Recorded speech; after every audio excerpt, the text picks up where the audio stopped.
IPL ప్రారంభమైనప్పటి నుంచి 2023 వరకు IPL ని శాసించిన సిఎస్కే టీమ్ కి 2024 నుంచి సిఎస్కే కి డౌన్ ఫాల్ స్టార్ట్ అయ్యింది. ఇన్ఫాక్ట్ 2024లో చివరి లీగ్ మ్యాచ్ లో ఆర్సీబీకి అగైనెస్ట్ గా డూ ఆర్ డై మ్యాచ్ లో ఓటమి చూసి 2024లో ప్లే ఆఫ్స్ కి క్వాలిఫై కాలేకపోయింది మన సిఎస్కే టీం. అదలా ఉంటే సిఎస్కే ఐపీఎల్ చరిత్రలోనే ఫర్ ద ఫస్ట్ టైం 2025లో టేబుల్ లో చివరి పొజిషన్ లో ముగించింది చెన్నై సూపర్ కింగ్స్. మరి ఇంతలో డౌన్ ఫాల్ అవడానికి అసలు కారణాలు ఏంటి? సంజు శాంసన్ రాకతో మన కూల్ ఎంఎస్ ధోని 2026 ఐపీఎల్ లో ఇంపాక్ట్ ప్లేయర్ గా ఆడుతాడా? అండ్ ఆల్సో 2023 తర్వాత సిఎస్కే డౌన్ ఫాల్ నుంచి కోలుకోవాలంటే 2026 ఐపీఎల్ మినీ యాక్షన్ లో ఏ ప్లేయర్ ని టార్గెట్ చేయాలో ఉన్న వాటిపై పూర్తిగా ఈ వీడియోలో డిస్కస్ చేసుకుందాం. ఈ వీడియో అయితే ఎక్కడా కూడా స్కిప్ చేయకుండా చివరి దాకా చూడండి. ఎన్నో ఇంట్రెస్టింగ్ విషయాల గురించి డిస్కస్ చేసుకుందాం. ఎట్ ద సేమ్ టైం ఈ వీడియోని ప్రతి ఒక్క సిఎస్కే అభిమానికి షేర్ చేయండి. అండ్ మోర్ ఓవర్ ఈ వీడియోని ప్రతి ఒక్కరూ లైక్ చేయండి. మీరు కొట్టే ప్రతి లైక్ వల్ల ఈ వీడియో ఎక్కువ మందికి రీచ్ అవుతుంది. ఐపీఎల్ చరిత్రలోనే మొట్టమొదటిసారిగా సిఎస్కే చరిత్రలోనే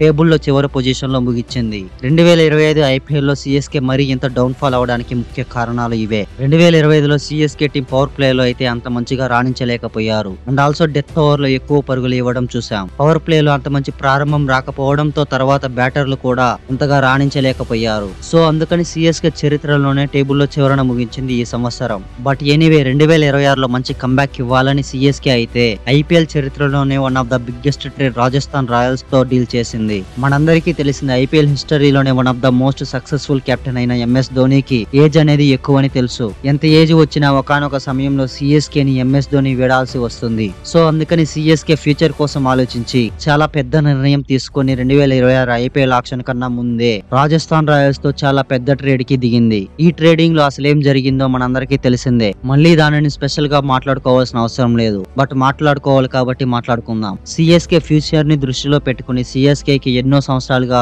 మ్యాచ్లు ఫినిష్ చేసిన రవీంద్ర జడేజాని రాజస్థాన్ రాయల్స్ కి పంపించి సంజు శాంసన్ ని సిఎస్కే లోకి తీసుకోవడం జరిగింది. బట్ రాజస్థాన్ రాయల్స్ మాత్రం సంజుని ఇవ్వాలంటే మాకు శామ్ కరణ్ ని కానీ ఇవ్వండి అని డిమాండ్ చేసింది. సో సిఎస్కే ఏ మాత్రం ఆలోచించకుండా ఫ్యూచర్ కోసం ఈ ట్రేడ్ ని ఓకే చేసి 2026 ఐపీఎల్ లో సంజు శాంసన్ ని తీసుకోవడం జరిగింది. ఈ ట్రేడ్ వలన సిఎస్కే ఇద్దరు ఆల్రౌండర్ ని మిస్ అవుతోంది. అందుకని 2026 మినీ యాక్షన్ లో ఆల్రౌండర్ల కోసం గట్టిగానే ట్రై చేస్తుందని చెప్పుకోవచ్చు.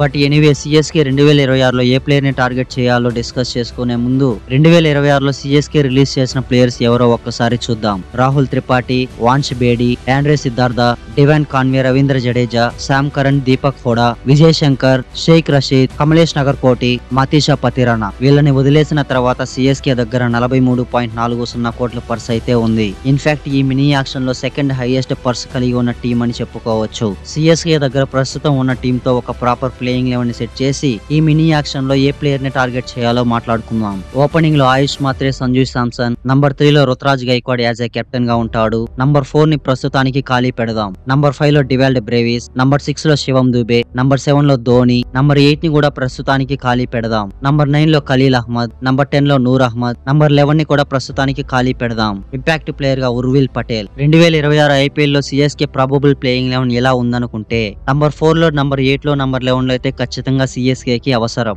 ఇప్పుడు సిఎస్కే ఏ ప్లేయర్ ని టార్గెట్ చేస్తుందో డిస్కస్ చేసుకుందాం. ఓపెనింగ్ లో ఆయుష్ మాత్రే అండ్ సంజు శాంసన్ సిఎస్కే కి one of the best combination అని చెప్పుకోవచ్చు. ఆయుష్ మాత్రే పవర్ ప్లే లో చాలా మంచి స్టార్ట్స్ అందించగలడు. రీసెంట్ గా డొమెస్టిక్ క్రికెట్ లో కూడా మంచి ఫామ్ లో ఉన్నాడు. సో ఆయుష్ మాత్రే ఓపెనింగ్ లో ప్రాపర్ గా సెట్ అవుతాడని చెప్పుకోవచ్చు.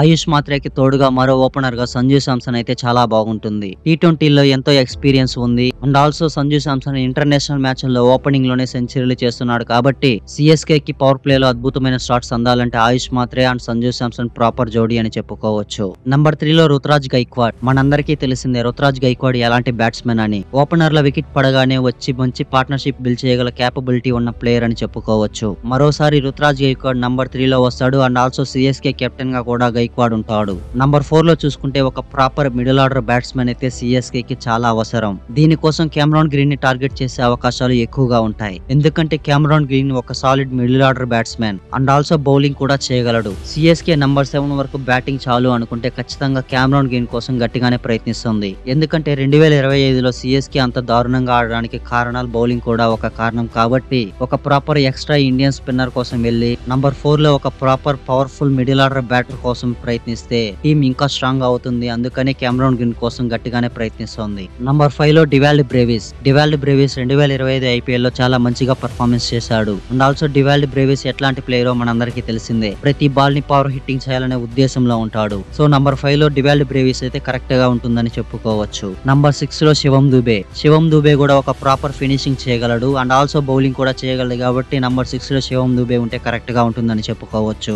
నంబర్ 7 లో యాజ్ ఎ ఫినిషర్ గా ఎంఎస్ ధోని ఉన్నాడు. ఎంఎస్ ధోని అంటే మనందరికీ తెలిసిందే. ఎన్నో సంవత్సరాలుగా సిఎస్కే కి ఆడుతూ సిఎస్కే లో సక్సెస్ఫుల్ కెప్టెన్ గా పేరు తెచ్చుకున్న వ్యక్తి. వికెట్ కీపింగ్ లో అదరగొట్టగలడు. ఎంఎస్ ధోని వికెట్ల వెనకాల ఉన్నప్పుడు ప్రతి ఒక్క బ్యాటర్ కూడా ఆలోచించి బ్యాటింగ్ చేయాల్సిన పరిస్థితిని క్రియేట్ చేశాడు ఎంఎస్ ధోని. సో నంబర్ 7 లో ధోని అయితే ప్రాపర్ గా ఉంటుందని చెప్పుకోవచ్చు. అండ్ ఆల్సో సిఎస్కే టీమ్ లోకి సంజు శాంసన్ రావడంతో ధోని ఏమైనా ఇంపాక్ట్ ప్లేయర్ గా ఆడతాడని రూమర్స్ అయితే వస్తున్నాయి. బట్ ఎనీవే ఎంఎస్ ధోని ఇన్ని సంవత్సరాలు సిఎస్కే తరపున ఆడుతూ ఉన్నాడంటే కారణం కేవలం తన ఫ్యాన్స్ కోసమే అని చెప్పుకోవచ్చు. బహుశా ఈ సంవత్సరం లాస్ట్ సీజన్ అయ్యే అవకాశాలు ఉన్నాయి కాబట్టి ఎంఎస్ ధోని అయితే ఇంపాక్ట్ ప్లేయర్ గా అయితే ఆడరని చెప్పుకోవచ్చు. ఖచ్చితంగా యాజ్ ఏ వికెట్ కీపర్ గానే కొనసాగుతూ ఫినిషింగ్ బాధ్యతను తన భుజాలపై వేసుకుని టీముని ముందుండి నడిపిస్తాడని చెప్పుకోవచ్చు. నంబర్ 8 లో కూడా ఒక జెన్యూన్ వికెట్ టేకింగ్ ఎబిలిటీ ఉన్న స్పిన్నర్ ని టార్గెట్ చేసే స్పిన్నింగ్ కాస్త బలపడుతుంది. సో అందుకని రవి బిష్ణోయ్ ని టార్గెట్ చేసే దానికి ఎక్కువ అవకాశాలు ఉంటున్నాయి. 2025 వరకు సెకండ్ స్పిన్నర్ గా రవీంద్ర జడేజా ఉండడంతో బ్యాటింగ్ అండ్ బౌలింగ్ లో సాలిడ్ గా ఉండేది.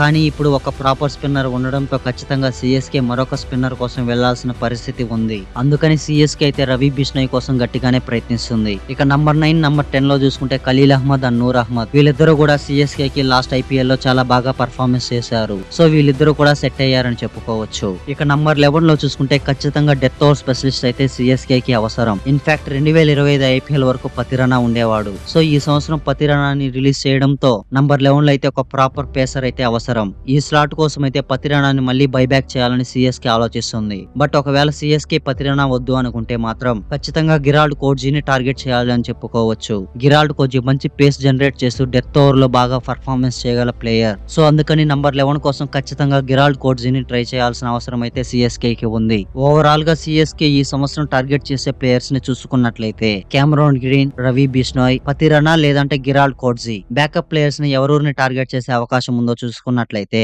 ఓపెనింగ్ కోసం పృథ్వీ షాని టార్గెట్ చేసే అవకాశాలు ఎక్కువగా ఉంటాయి. మిడిల్ ఆర్డర్ లో స్పిన్ ఆల్రౌండర్ అయిన లియామ్ లివింగ్స్టోన్ ని టార్గెట్ చేసే అవకాశాలు కూడా ఉన్నాయి. ఇక బౌలింగ్ లో బ్యాకప్ ప్లేయర్ గా లుంగి ఎంగడిని టార్గెట్ చేసే అవకాశాలు ఎక్కువగా ఉంటాయి. బట్ ఎనీవే ఈ ప్లేయర్ ని టార్గెట్ చేసే సిఎస్కే టీం చాలా స్ట్రాంగ్ గా ఉంటుందని చెప్పుకోవచ్చు. 2026 ఐపీఎల్ మినీ ఆక్షన్ లో సిఎస్కే ఎలాంటి ప్లేయర్ ని టార్గెట్ చేస్తుందో కామెంట్ చేసి ఐపీఎల్ లో మరెన్నో అప్డేట్స్ కోసం వెంటనే మన ఛానల్ ని సబ్స్క్రైబ్ చేసుకోండి. నేను పెట్టే ప్రతి వీడియో మీకు నోటిఫికేషన్ ద్వారా రావాలంటే పక్కనే ఉన్న గంటని గట్టిగా కొట్టండి. కానీ ఫోన్ స్క్రీన్ మాత్రం పగిలిపోకుండా చూసుకోండి. Thanks for watching the video.